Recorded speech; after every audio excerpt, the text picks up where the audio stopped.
Many thanks for joining us on Powerbrief show on CAC TV. And this time round, we discuss BBI Season 2, Which Way Kenya?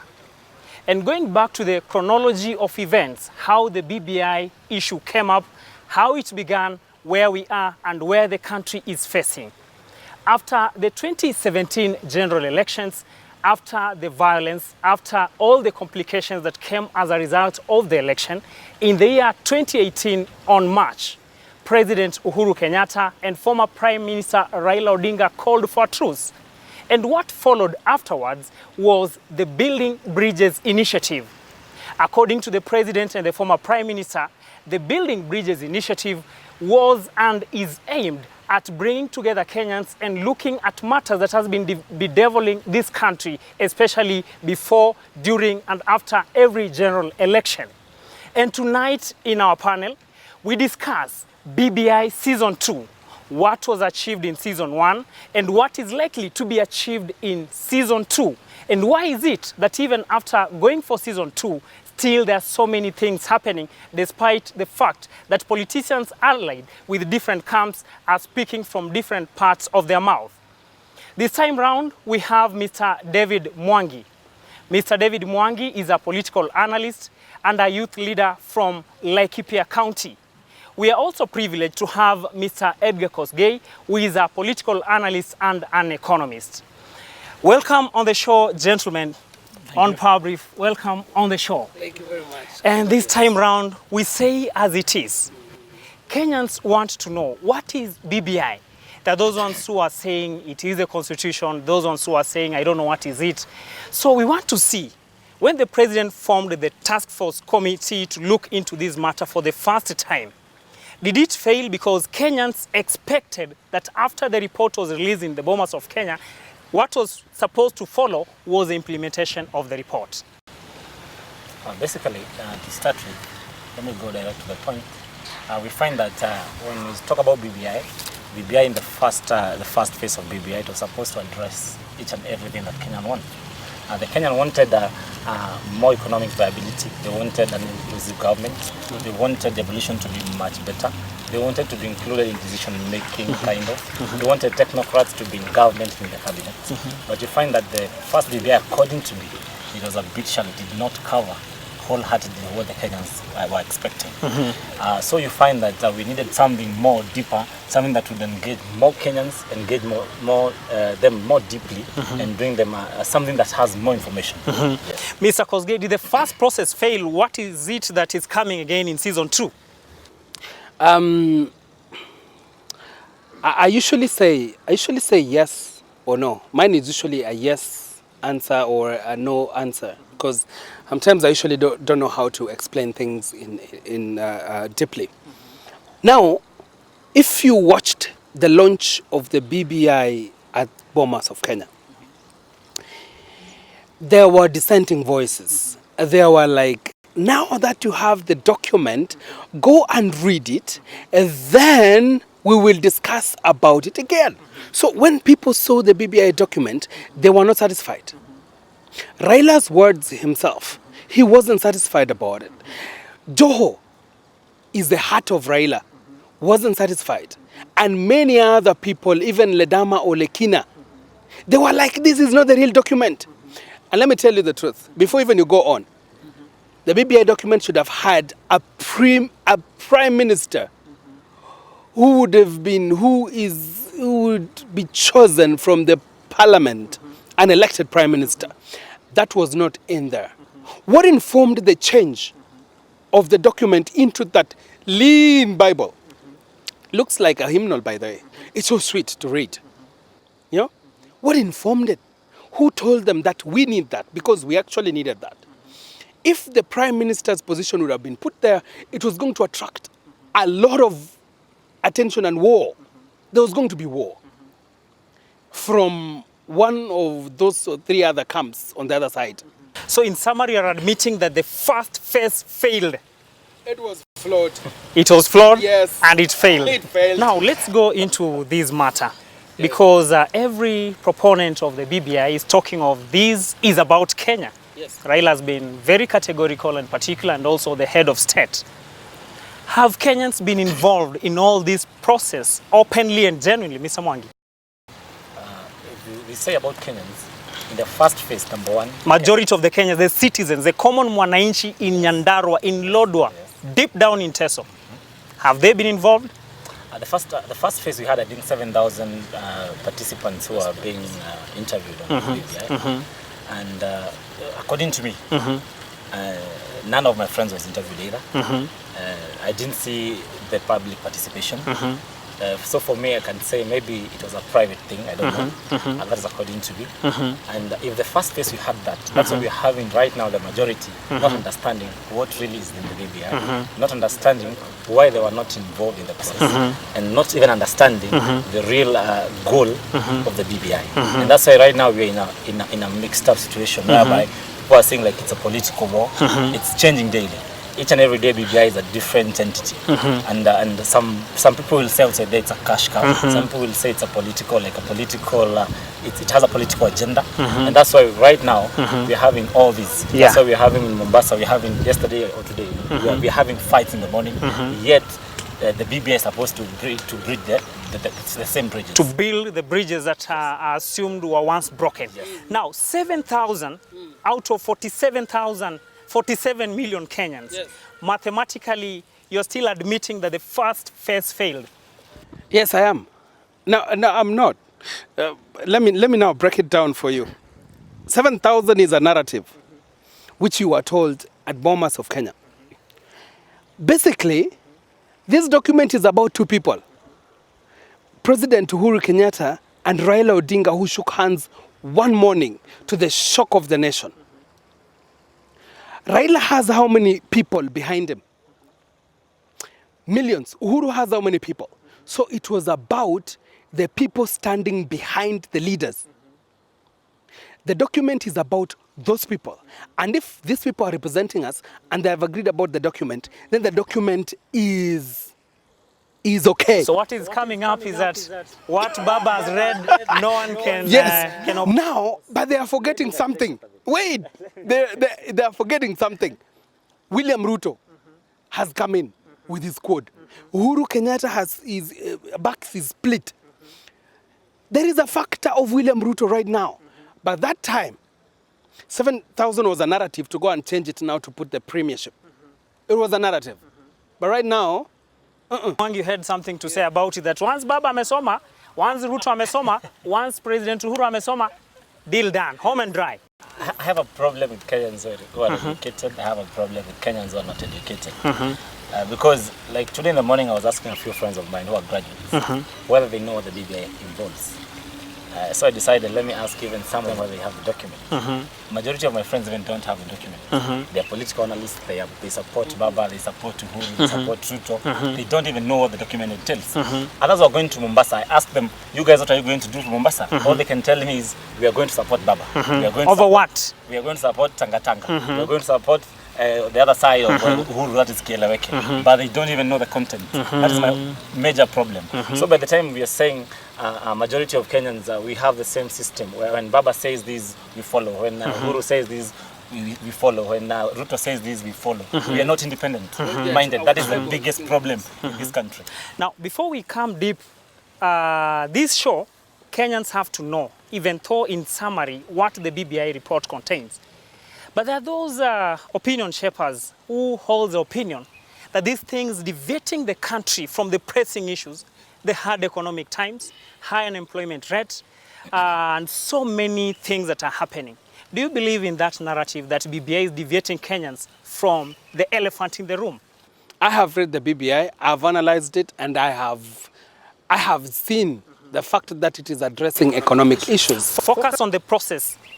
The elephant in the room, the current problem that is facing the country. Is it addressing? Yes, Will it is. Offer Yes, it is. solution? For those who haven't read, I want to advise people to go and read the BBI, especially on shared prosperity. If we sat down and implemented that part, it would really help this country. But whatever people are talking on the podium is the one that does not help. The fights and the wars. But this document is just awesome. Awesome document. My panelists and Kenyans are looking into this thing. Remember the chronology of the handshake? when it happened between the two principals, it came up the matter of where the deputy president was being viewed as though he's lukewarm or is cold on everything. Even before the process itself began, when he was in the western part of Kenya, he said, what is happening, this thing, Kenyans have to decide. But recently we're having change of heart, that also the Tanga crew is joining this bandwagon. Is it healthy, Mr. Mwangi and Mr. Kosgei, for such a process to be supported by all and sundry? Don't you think that we need divergent opinions over the same? When the BBI started, I expected three sides. I expected people who support BBI, people who oppose BBI, and people who don't want anything to do with it. Yes, there's that group. Right now, everyone seems to be supporting BBI. That is, everyone seems. Because one side does not want to seem like it's opposing it. The other side feel like the issues are not addressed. So what do? Everyone is supporting BBI. But we all know behind our minds, we are not supporting BBI genuinely. People are supporting BBI because of who is being fronted. Others are supporting BBI because they're in government. But for me, what I would say is BBI people are not supporting it because it is, we've read it. We're not doing that. We are supporting BBI because it's political. Do you support the idea of each and every political affiliation saying that hakuna mtu amepinga, sisi wote tuna support? Is it healthy? Now, this is not the BBI that we expected. Yeah. The first one. There's another BBI that was to come in. The intelligence said that they were releasing the original BBI to test the waters in the country. And there were temperatures in the country when those BBIs were being introduced. We saw even one making Kiswahili compulsory. Did you listen to the speech of Raila Odinga during, I think, one of the functions in Mombasa, when he was attending a national function where Joho gave him the microphone? He talked about Swahili being mandatory, compulsory, and everything is done in Swahili. That, people said, was a BBI that was coming. They had to change all that. And it now became a Tanga BBI. That's why when it came out, it was an agreeable, and William Ruto was like, I think I like this. People didn't expect it, but intelligence expected it. They were to calm the country down. This country would be torn apart if they would have gone to the way of confrontation to bring a premier when there is no food in the country. Right now that they have given us a softer BBI, then they can sneak in something later. And we will be fine, we will be okay. We will be fine in a way. Yeah, because some line has been brought in. Now, and also I would say the BBI right now is not even addressing Raila Odinga's interest. Yeah. Let me just go direct.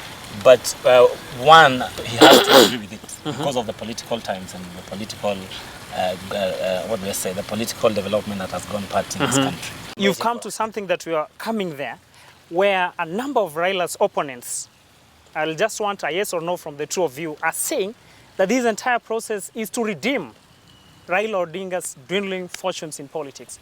How true is that story? That BBI is Raila and Raila is BBI? Is it true? You want me to answer? Yes.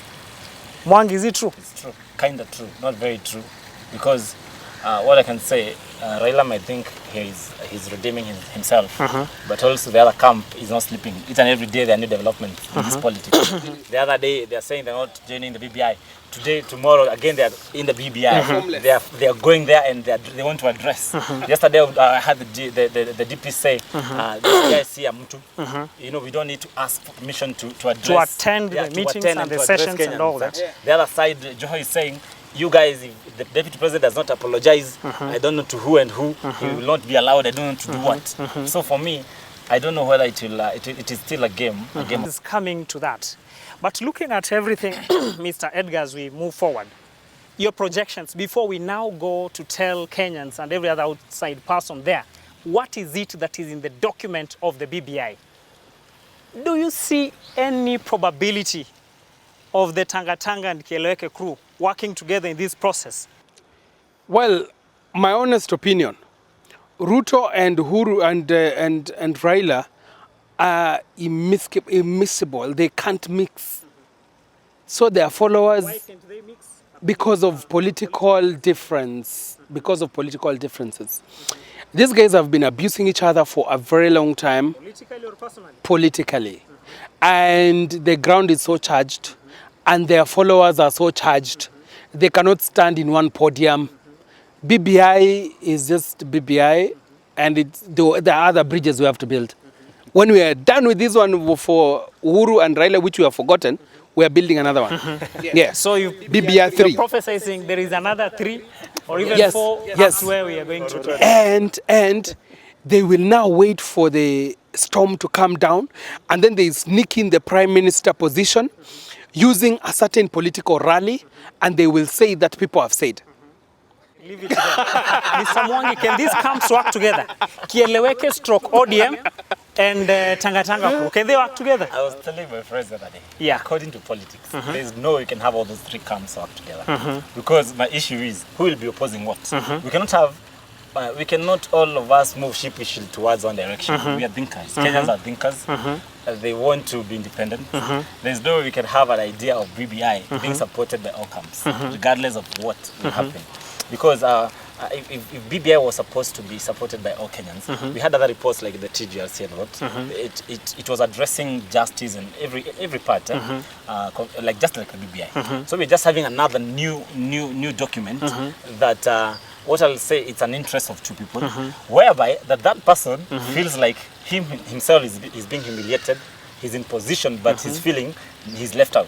That is the whole point. So he's feeling like the BBI is something that is being used to bring him to kwa mlango wa nyuma. Someone maybe was not worked for it. On the other side, Kenyans, we need peace. I don't refuse that. We are. But all I'll say, we need more. We need to go deeper. Yeah. More consultation. Peace is not just brought by documents. Yeah. We need to consult wider. Yeah, wider. So that ianzie mashinani kwa ground, the whole vitu zisikuwe different. Yes. Now, before we go for a break, we are looking into something here. What do you think informed the change of heart of the Tanga crew to finally say, we are coming to work with you? Ni nini unaona kilipelekea? Now, In summary. the BBI was going to alienate William Ruto. Even the fact that he had said that he's supporting the document, it was going to push him aside. These people were determined to get an opposition. So that you can move forward, you look for an enemy. If you don't have an enemy, please look for one. You know, so that he can try to push you and push you and push you. And this guy realized by joining them, there will be no target. Deny them target is their narrative. Now, this is what they are going to do. In their rallies, they are going to mention that if they need a prime minister's post, they need what, they need regional governments, and they need what, and they sneak it into the document. And the camps now will be built. This is their second liberation from the BBI, season 2. No, they liberated BBI from Ruto, the first one, but it didn't work. Let me finish it. And then after that, now this one, now that Ruto has come in, they are going to introduce interesting clauses, which parliament is not going to pass. Then IEBC is going to be determinant. IEBC is going to determine whether the constitution is coming or not. IEBC. Mr. Mwangi, what do you think informed? I want your opinion. Wewe uliangalia maneno ukaona ni nini lipelekea? Just a change of heart once in a blue moon. What I'll say, the BBI was already bringing a drift. And so the team Tanga saw it earlier that if the drift comes at this point, Sure. The other team will be able to analyze the tactics that Tanga has. So what do? Sometimes you decide to join. When you join, at least your motives are hidden. Your motives are hidden politically. When you join your enemy, you bring him closer to you. You make him less dangerous because you're able to study him. Secondly, what may have brought that is because the team Tanga saw that Raila and Uhuru pulling their muscles together, and then this other team is away. This team will look like it's stronger. And so already we shall be having 2 political divides. That's why you'd hear Ruto was saying already we have started campaigns. Why? Because he was saying we already have another muungano of the people who are in Kakamega. Yeah, he was saying that is a BBI party, you understand? So the problem that Kenyans are facing right now, Changa is bringing this issue of BBI, addressing economic issues. The other side is addressing governance issues. Now that's where the drift comes. That's why someone will say, the Tanga, they don't want the regional blocks. They don't want, maybe they're not supporting the governance clauses that will maybe be added. And they're capitalizing on the economic. They're talking about work, they're talking about transportation, they're talking about coffee, they're talking about fish. So for them, they want to seem like they're dealing with the common mwananchi, whereas the other group is dealing with the governance. That's why I think the drift. Which the two just intermarry like that. Yes. Now, the youths, the majority, which you, Mwangi, every other person, myself, we are youths. Are they in this process? Are they in this process? They are not in this process. They're being taken for a ride. And even the BBI does not address the youths as the youths. We'll get there in part 2 because we're going to look at each and everything in summaries. We go for a short break. But as we come back, we will be looking in summary, what is this?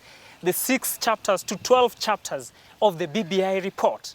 Because on the streets, in villages, majority of the citizens do not really understand what is BBI, what is the constitution, and what is a referendum, and what is it that BBI wants to achieve. You can engage us on our Facebook platform, that is CAC TV Kenya, on our Instagram channel, that is CAC TV Kenya. You can also stream live on our YouTube channel, CAC TV Kenya, and our Twitter handle is CAC TV Kenya.